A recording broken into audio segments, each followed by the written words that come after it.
Hello, beautiful moms and entrepreneurs. My name is Charisse Walker, and I'm your host of the Unbreakable Mompreneurs podcast. This is a place where we come together to learn, grow, and inspire. So sit back, relax, and let's get started.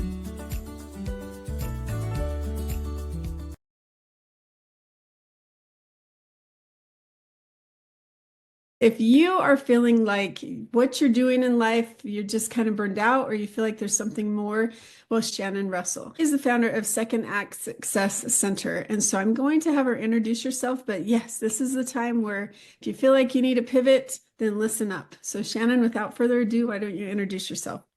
Thanks, Charisse. I'm excited to be here to have this conversation. So I'm all about starting a second act in life.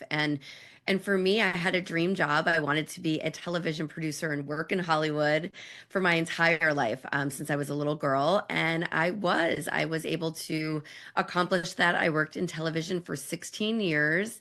Loved every second of it. So exciting, but lots of travel and very high paced. So when I had my two sons, I had a 3-year-old and a newborn. That is when everything changed for me, and I realized I just didn't want. I wasn't aligned with that career anymore. Now I wanted to be a more present mom for the kids.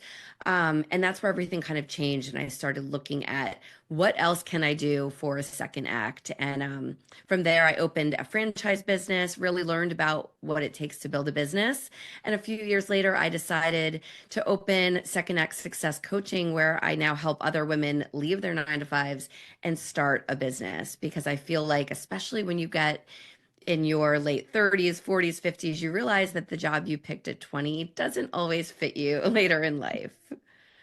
You're speaking to me because that's Yeah. what happened. I mean, I had to be the breadwinner with my first marriage. That wasn't even a choice. And so I had 4 kids, always wanted to be the stay-at-home mom, never got to be. And so then get divorced, and then a couple years later, meet my husband, and he did have a job. He was the breadwinner. And so, I mean, I was making more than him, I will say. But he's like, you know what? I want you to stay home because we just had a baby. And so I did. I went from directing colleges to being a realtor, which I love. And it actually has made me way more money than I ever thought I could, especially, I mean, I was a director of a college. You make pretty good money, but yeah. Yeah. And I have the freedom now so that I have special needs kids. I was able to be home. Plus, I had these 2 beautiful little babies as well that I could now take care of. And so you resonate with me, and I'm sure a lot of the people that are listening as well.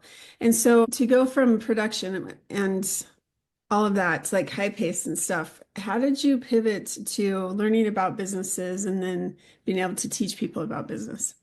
Yeah, that's a great question because honestly, I was lost for almost a year when I left Mhm. television.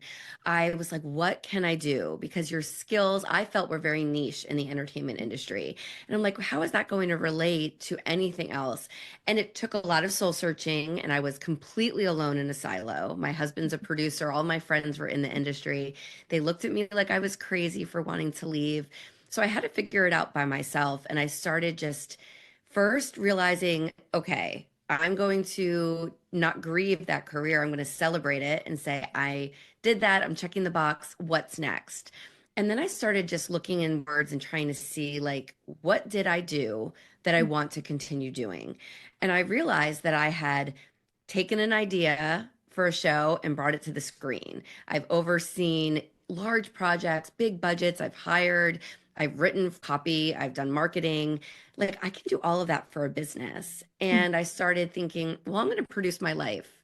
And so I found that I was playing with my 3-year-old and newborn. I guess he was almost 1, maybe almost 4 and 1 at the time.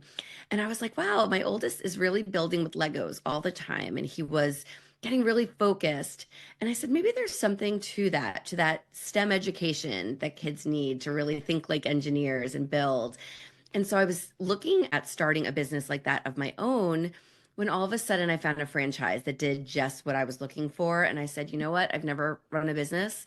Let me buy into the franchise and see how I do and learn with all that extra support. It was the greatest thing I ever did. I really learned all the aspects of the business, but most importantly, I learned that my skills transferred, which I think is so important. And I quickly grew that business to being in the top 3 of all of the franchisees in the organization. And that was a television producer doing it. So I was like, wow, there's something to this.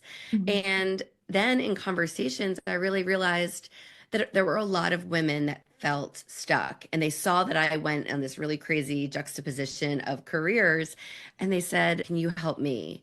And so I said, okay, like there is a way to look at your skills and your experience and build a business based on that and do it in a really methodical way so you feel confident leaving your job and venturing into entrepreneurship. And so I launched my coaching business a few years later. And yeah, the rest is history. Now I just fully focus on working with women and like you know, just realizing, yeah, you can do this and it fits your life a lot better, right? It's more aligned at this phase of our lives. Yeah, absolutely. And I used to teach college and we had to write this resume, right? So it was the very last term. And so it was all about how to get a job. Like you've been in school for 2 or 4 years. Now let's help you get this job. And writing resumes, I call it transferable skills. And so if I like to teach, well, now let me teach people and educate them about how to buy a home or how to sell a home. It's the same. It's what can you take from your other job? And I think that that is key because if you can hone in on those specific skills, then really you can do anything in that area. I love that. And don't you think too, though, that so many times we're so in it that we just think, well, everyone else can do this too. And sometimes it just takes you looking and going, wow, you know what? That is kind of special and unique.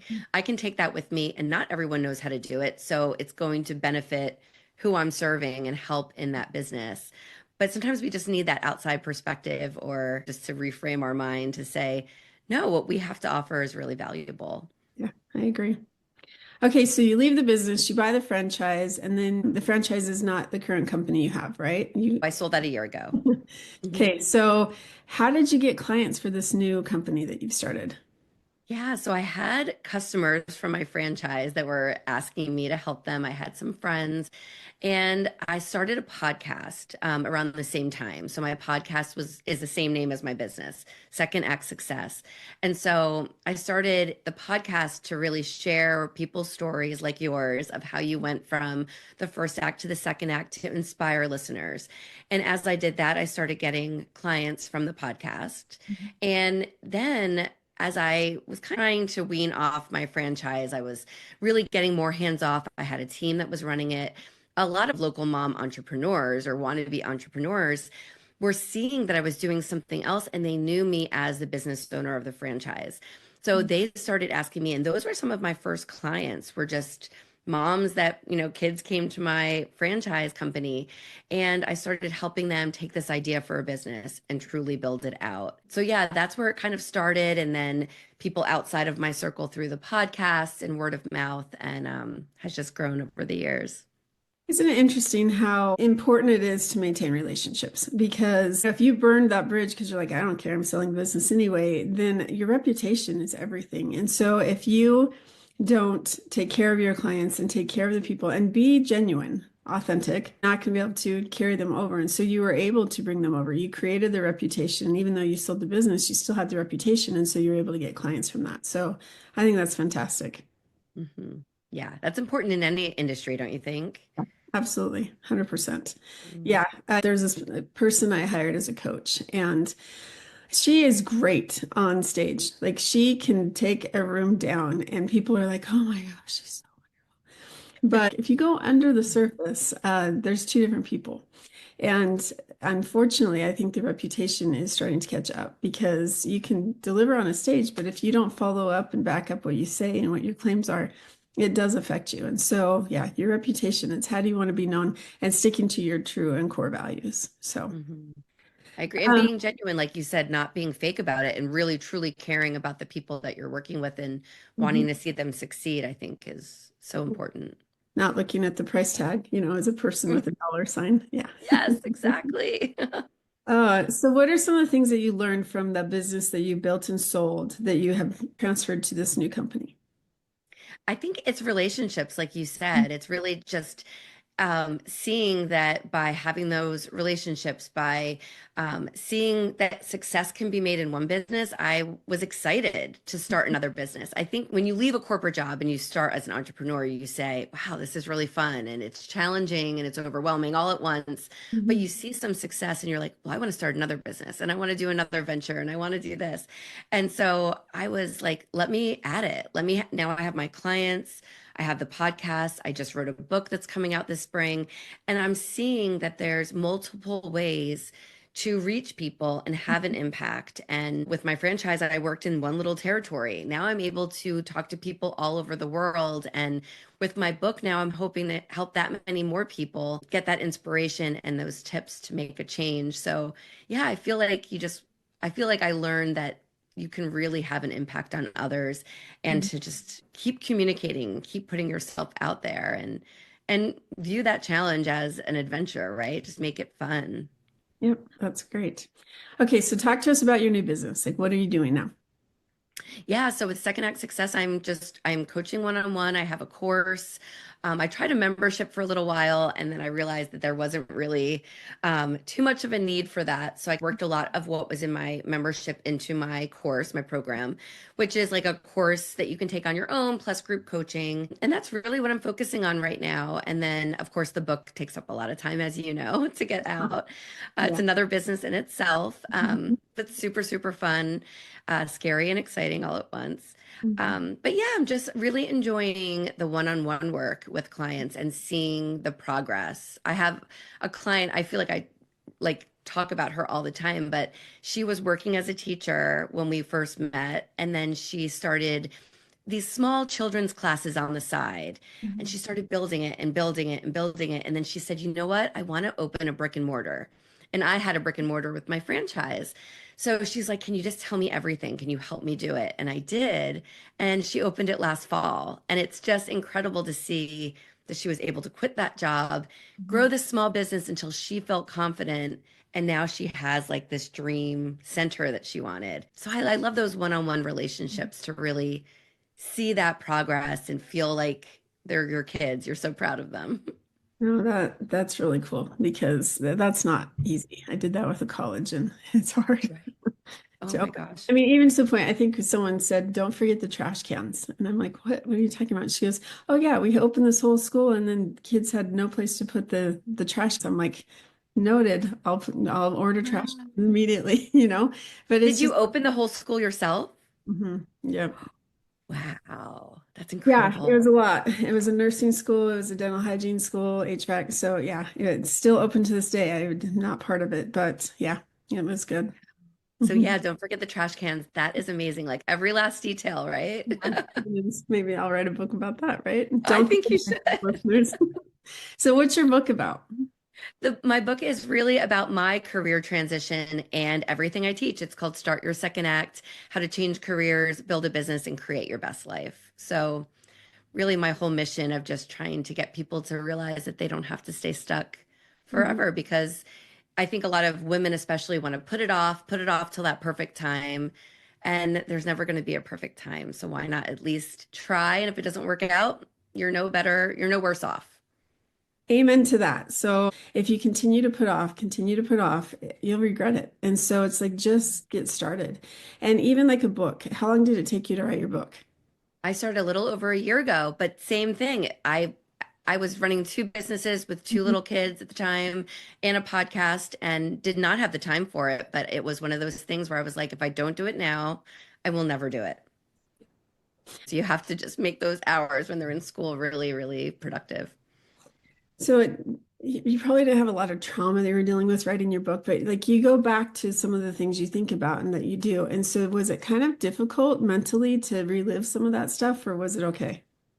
It was okay. It was actually very cathartic and like empowering or insightful, I guess, because I had this moment of thinking that I was I know that I was the first in my family to go to college, and I was thinking that no one in my family had an entrepreneurial background. And as I started thinking about it, I was like, how did I forget my grandfather, who Mm. he was very 9 to 5 blue collar his whole life, you Mhm. know, in the war, all of the things. But then at 56, he opened a small coffee shop at a golf course in our town. He had it for maybe 10 years, but I Mhm. worked with him in junior high. And I guess I just always felt like it was part of him and not really like his business. And now as an adult, I was like, no, that was his dream to do in retirement. And it really brought me closer to him. And I wish he was here to now see me as an entrepreneur. But yeah, so I had a lot of those like sad moments of like thinking back and then wishing you could speak to your grandparents and just reflecting on a lot of your childhood and kind of self discovery. But I wouldn't want it any other way. It was really an amazing experience writing this book. It was, yeah, and a true accomplishment, as you know. Just Mhm. I'm very proud of it. It was just definitely a bucket list item. Good job. Yeah, thank you. So, what are some of the things that you noticed you struggled with and the memories that came up writing the book and the women that you work with? What do you see that they struggle with? I think the biggest thing is just feeling that guilt of wanting to make a change because of the place that we hold in our families, right? Especially as women, we are taking care of the kids and the house and running the schedules and just managing it all. And so the idea that all of a sudden you want to change things up, there's that guilt of who am I to want to do this? And I think that is what comes out a lot is the, well, who am I to want to change? Doesn't everyone, I hate it when people say this, but well, doesn't everyone hate their job? Like, who am I to want something? And I'm like, no, it doesn't have to be that way. And if you're in a toxic workplace, it really doesn't have to be that way. Right. So yeah, Mhm. I feel like that's the biggest struggle is getting over that mindset of feeling like you're not worthy to move yourself to a place where you can be happy and feel like the hours that you're spent away from your family are doing something that is good, something that you want to be doing, helping your community, serving others, whatever it is. So I think that seems to be the hardest hurdle for people. And that's why I am not like some other big names that say, well, put your date down on the calendar and then you're going to quit on that day and you're going to figure it out. Mhm. I'm very methodical in that sense. I want people to think about what they want to do, research it, feel confident about it, and then look at their finances, look at the timeline, and do it in a way where they can feel very, very secure instead of just leaping and then hoping for the best. I think that that is my motto. Why I think you just put into words exactly what I've been trying to figure out because so thank you. I don't think you even really do it. Maybe the title of my book should have been Trapped instead of Ooh, Flipping the Iceberg because, and again, listeners don't get any ideas. This is on it, but yeah. I think that that is the thing because I was in a marriage where I felt trapped for 15 years. And well, I'll say 13 because out of 15, by year two, I'm like, I'm done. So I felt trapped and I stayed in this marriage trying to make it work, trying to make it work. And then because I was the breadwinner and I loved what I did, don't get me wrong, I love teaching. I would do it in a heartbeat again, but I felt trapped because I wanted to be a stay-at-home mom, right? And so then I go into this career and I think for the first time, once I was able to break free from that marriage and break free from that industry that was so discriminatory and sexual harassing, that I didn't feel trapped anymore. And I think that that's the mission is to get out. And I think that's probably what you're trying to do is you don't have to feel trapped in a career where you're not happy. It doesn't bring you joy. Like my three things are find your joy, find your peace, and find your passion.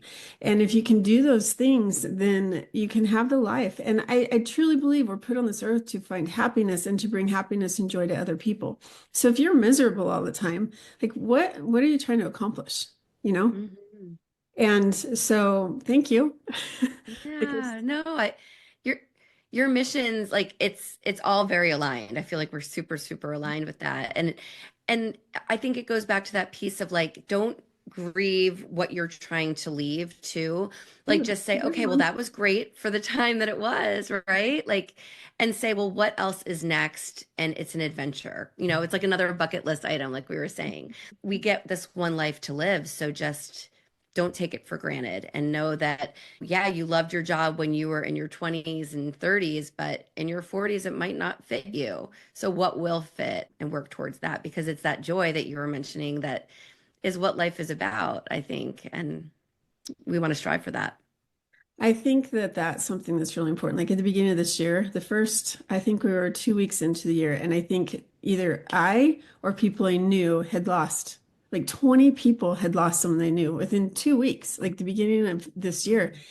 And I was like, holy cow, so many people are passing away. What the heck? And I then thought about this. So I thought, okay, so if I were sitting or lying in that casket, how would I want my life to have lived, and how do I want it to look? Who do I want to be there? And actually, in my book, I talk about, right, your eulogy. And it really is something that you have to think about because how many, like, there was this police officer that was coming home from work one day and somebody drove the wrong way and it killed him. And so it's just like, you don't know when your time is up. And so are you living every single day to the potential that you're supposed to be living in your mind and as well as God's mind? Don't waste it. It's a blessing. Every single day is a gift. We had to start these chemo drugs on my daughter. She doesn't have cancer, but she's got an issue that's plaguing her, and their treatment, like, I put it off for 2 years. I tried, but she's just getting worse. So I'm like, fine, I succumb. I'm going to give these to you. And so I started thinking, what if she would have had cancer? Like, I feel so blessed that even though it's horrible stuff, but I feel blessed that she's able to take this and heal. But be grateful if you're struggling with these health issues, if you're struggling with things like, what do you want to do in life? And go do it. Don't let anything stop you. And I think that's your mission, right? Let me help you. Oh gosh, yes. And I could cry just having this conversation with you because it's everything that I believe as well. And I think about that often. I wonder if you do. Like just knowing that we have a podcast, right? Our voice is there for our children to go back and listen to one day, or just to know that we produce this and we can be proud of it, or the book coming out. Like I'm like, wow, this is something that I can be really proud of myself. I'm proud of the messaging that I'm trying to deliver. I hope my kids are proud of it. And yeah, and I feel at this point like I am very fulfilled in a lot of ways and happy. And I think I just want everyone else to feel that way too, right? And I can sense that you feel the same way. And it's just trying to say that, like, what are you waiting for? Like you said, like this is the time. Mhm. I love that. Yeah, thank you for this conversation. No, It really, yeah. I'd love to talk longer, but I'm sure your time is short. And so, No, I want to talk really briefly about just one question because I always like to talk about moms if you're a mom. And so imagine sitting on the park bench and this 9-month pregnant woman comes and sits next to you and you start talking. She's a first-time mom. I think you said your oldest is 12, which, by the way, my youngest two are the same age as yours. And so what is one piece of advice you would give that new mom if you could give her anything? embrace every single moment because I think, and I had postpartum depression after my first son. So I was very cautious with my second of Mhm. like, oh, what's it going to be like? And I think I was so worried that I didn't enjoy a lot of it. And so I would say to her, like, enjoy every second, enjoy the changing the diapers, enjoy the getting up in the middle of the night, and just embrace all of it. And whatever time you have, spend with those kids and be fully present, no phones, just playing on the floor with the toys. Because even with having my kids be 9 and 12, like there's like black space when I think back to certain times and it kills me. I want to remember every single thing. Thank God for our phones and for videos. But yeah, I just think just embrace every second, hard or easy, just savor it all. No, phenomenal advice. You have to have a good relationship with your kids, and if you do, they have a good relationship with each other as well. So I think that's Yes, exactly. well. I love my two boys and I hope they're mama's boys forever because, like I'm getting into the years where you're not so sure how it'll work out. But It's very true. It's very true. yeah. So for our listeners, if they wanted to find you, how would they do that? Yeah, so you can go to startyoursecond.com and that's a link to my book. And there's a free second act journal that I've created that you can Mhm. download for free. And then that also you can link to the rest of my website and, my podcast and coaching and all of that. Oh, thank you, Shannon. That's so great. Yeah. And thank you for being on the show. Oh, I've had such a great conversation with you, Charisse. Thank you very much. Well, thank you. And Unbreakable Moms, I want you to be just that, unbreakable. As we talk today, you go find your passion, go figure it out. And if you're not happy where you're at, then reach out to Shannon or me. And we would love to be able to help you find what you are truly passionate about. So go out and make it a great day. Beautiful moms, remember, you are unbreakable. Keep illuminating the world with your strength, pursuing your dreams, and reveling in the splendor of motherhood. This is Charisse Walker, bidding you farewell for now. Stay tuned for more empowering conversations on the next episode of the Unbreakable Mompreneurs podcast. Until then, keep shining bright. Signing off with love, Charisse Walker.